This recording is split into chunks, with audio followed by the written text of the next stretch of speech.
안녕하세요. 학교가 시험 점수만을 위한 곳이 아니라 아이들이 진짜 배움의 기쁨을 알고 함께 클 수 있는 곳이 되면 얼마나 좋을까, 이런 생각들 많이 하시죠? 네, 그런 고민들 많으실 겁니다.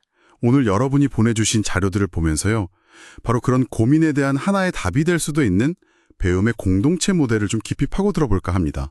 네, 이게 그냥 새로운 교수법 이런 차원이 아니고요. 그렇죠. 단순한 기술이 아니라 학교 개혁 철학에 가깝다고 봐야겠죠? 맞습니다. 일본의 사토 마나부 교수가 처음 제안한 건데요. 학교를 그냥 지식만 배우는 공장 같은 곳이 아니라 학생, 교사, 또 학부모님들, 더 나아가서는 지역사회까지 다 같이 배우고 서로 도우면서 성장하는 살아있는 공공의 공간으로 만들자는 취지예요. 아, 공공의 공간이요. 흥미롭네요.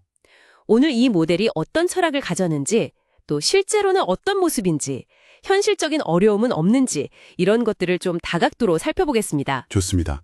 그럼 오늘 저희의 목표는 배움의 공동체가 뭐고, 특히 그 핵심 가치라는 공공성, 민주주의, 탁월성, 이 세 가지가 어떻게 구현되는지, 그리고 이게 지금 우리의 교육이나 학습 경험에 어떤 의미를 던져주는지, 그걸 명확히 알아보는 거겠네요. 네, 그렇습니다. 자, 그럼 이 모델의 심장부, 그 핵심 철학부터 한번 들어가 볼까요? 핵심은 크게 세 가지 원칙으로 정리할 수 있어요.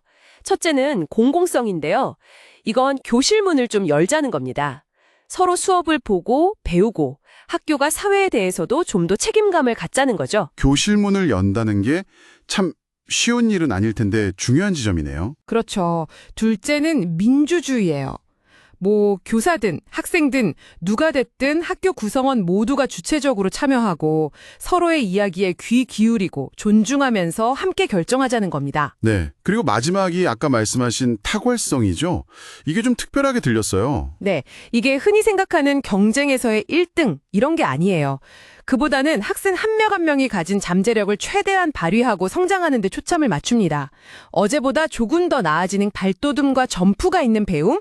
이걸 추구하는 거죠. 아, 발돋움과 점프요. 모든 학생의 성장을 중시한다는 거군요. 정말 기존 경쟁 구도랑은 확 다르네요. 그럼 이 모델에서 배움이란 건 구체적으로 어떻게 이해해야 할까요? 배움은 그냥 지식을 머리에 집어넣는 수동적인 과정이 아니라고 봐요. 오히려 세상과 만나고 또 친구들과 부딪히고 소통하면서 스스로 의미를 구성해 나가는 굉장히 능동적인 과정인 거죠. 능동적인 과정이요? 네. 그리고 흥미로운 건 다른 친구를 가르쳐 주면서 오히려 자기 이해가 깊어지는 경험 있잖아요. 아, 네네, 있죠. 그것도 굉장히 중요한 배움의 한 형태로 봅니다. 그렇군요. 그럼 그런 배움을 이끄는 동력이랄까, 엔진 같은 게 바로 대화라는 말씀이신가요? 정확합니다. 크게 세 가지 차원의 대화가 있다고 하는데요. 먼저 교재 같은 대상과의 대화를 통해서 세상을 이해하고 이걸 세계 만들기라고 하고요. 세계 만들기. 네. 그리고 동료들과의 대화로 관계를 맺고 협력하는 법을 배우는 친구 만들기. 마지막으로 자기 자신과 대화하면서 성찰하는 자기 만들기. 이 세 가지가 맞물려 돌아가면서 배움이 일어난다는 거죠. 아, 세계 만들기, 친구 만들기, 자기 만들기. 이게 다 통합되어 있군요. 그럼 이론적인 배경은 어떤 게 있을까요? 주고 러시아 심리학자 비고츠키의 이론, 특히 그 근접발달 영역 개념을 많이 활용합니다. 혼자서는 좀 어렵지만 친구나 교사의 도움을 받으면 해낼 수 있는 그 잠재적 성장 영역이요. 네, ZPD. 그리고 미국의 교육학자 존 듀이의 경험 중심 철학도 중요한 바탕이 됩니다. 이 두 이론을 그냥 가져온 게 아니라 비판적으로 수용해서 융합했다는 점이 특징이죠. 그렇군요. 그럼 이런 이론 아래서 교사의 역할은 어떻게 바뀌나요? 예전처럼 그냥 지식 전달만 하는 건 아닐 것 같은데요. 맞아요. 역할이 완전히 달라지죠. 지식 전달자라기보다는 배움의 촉진자에 가까운데요. 세 가지 핵심 역할이 있습니다. 첫째, 경청. 아이들 생각을 깊이 이해하려고 귀 기울이는 거죠. 둘째, 연결. 배운 걸 아이들 삶과 연결해주고요. 셋째, 되돌아보기. 아이들이 자신의 배운 과정을 스스로 점검하고 더 나아갈 수 있도록 돕는 겁니다. 와, 경청, 연결, 되돌아보기. 교사의 역할이 훨씬 더 섬세하고 중요해지네요. 그럼 실제 교실 모습은 어떻게 달라지나요? 책상 배치부터 다르다고 들었는데요. 네, 맞아요. 보통 학생들이 서로 얼굴을 마주보고 이야기하기 쉽게 D자 형태로 책상을 배치하는 경우가 많아요. 그래야 상호작용이 활발해지니까요. 아, 그렇겠네요. 그리고 혼자 문제 푸는 것보다는 소그룹, 그러니까 모둠 활동을 중심으로 같이 탐구하고 해결해 나가는 걸 강조합니다. 협력적 탐구요. 협력적 탐구. 네. 특히 아까 말씀드린 ZPD를 활용한 점프 과제가 인상적인데요. 현재 수준보다 살짝 높은 도전적인 과제를 주는 거예요. 이걸 혼자서는 풀기 어렵지만 친구들과 머리를 맞대고 협력하면 해결할 수 있게끔요.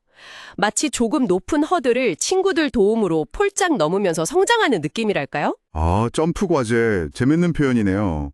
학생들이 그렇게 배우려면 선생님들도 계속 배우셔야 할 텐데 교사들의 성장을 위한 시스템 같은 것도 있나요? 그럼요. 아주 중요하게 생각하는 부분입니다. 수업 연구라는 게 핵심인데요. 수업 연구요? 네, 동료 교사들끼리 서로 수업을 공개하고 들어가서 보는 거예요.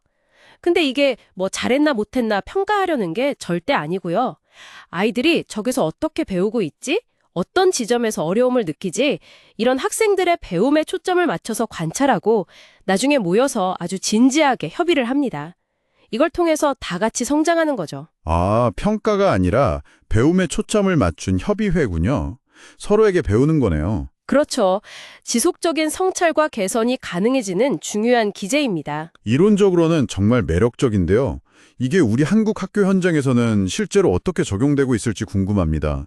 자료에 보니까 성공 사례들도 꽤 있던데요. 네, 있습니다. 인천 도담초등학교나 경기도의 장곡중학교, 경남 태봉고등학교 같이 초중고 가리지 않고 다양한 학교에서 시도되고 있어요. 최근에는 파주시의 파양초등학교처럼 요즘 주목받는 IB 교육, 그러니까 학생주도 탐구 중심 교육이랑 접목하려는 시도도 있고요. 아, 아이비랑도 연결되는군요. 네, 대체로 보면 학생들이 좀 더 주도적으로 참여하고 서로 협력하는 분위기가 만들어진다는 평가가 많아요. 교사들도 가르치는 보람을 다시 느끼고 전문성도 높아진다는 긍정적인 이야기들이 있고요.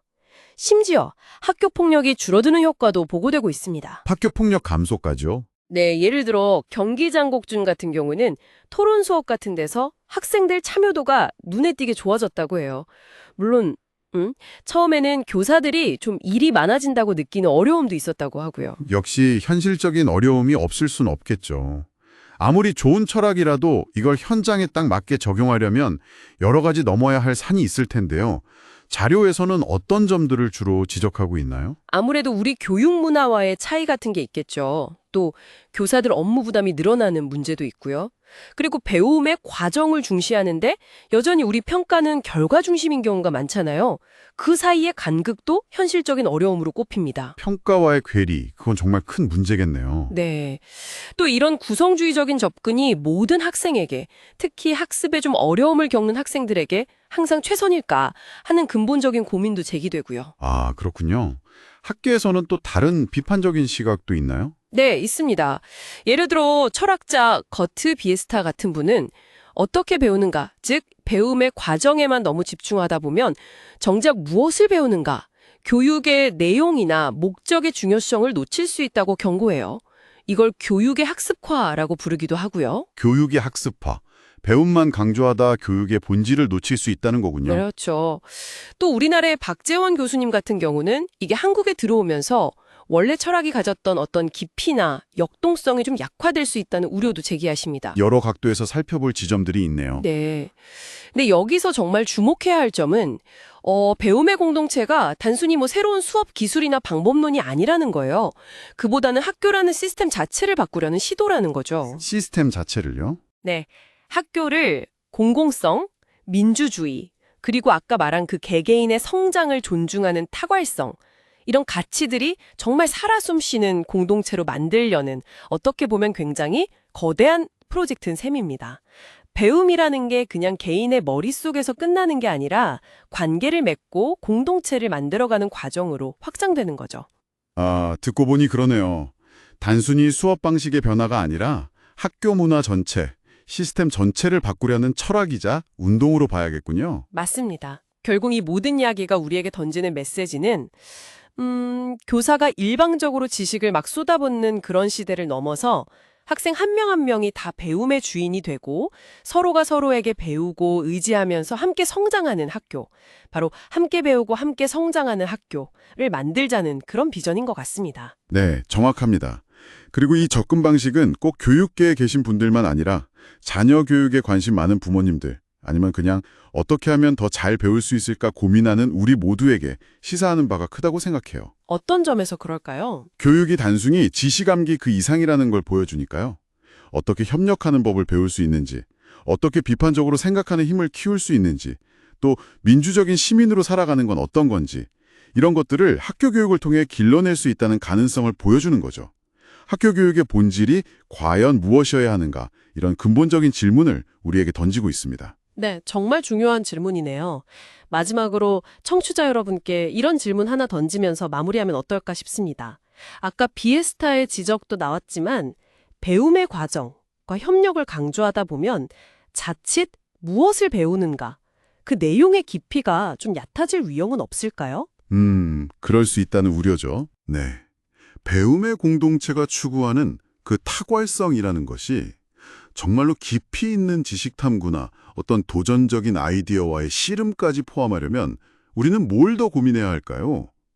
그냥 함께 배우는 과정의 즐거움을 넘어서 진정으로 탁월한 배움의 내용은 무엇이어야 할지 한 번쯤 같이 생각해 보시면 좋겠습니다. 좋은 질문입니다.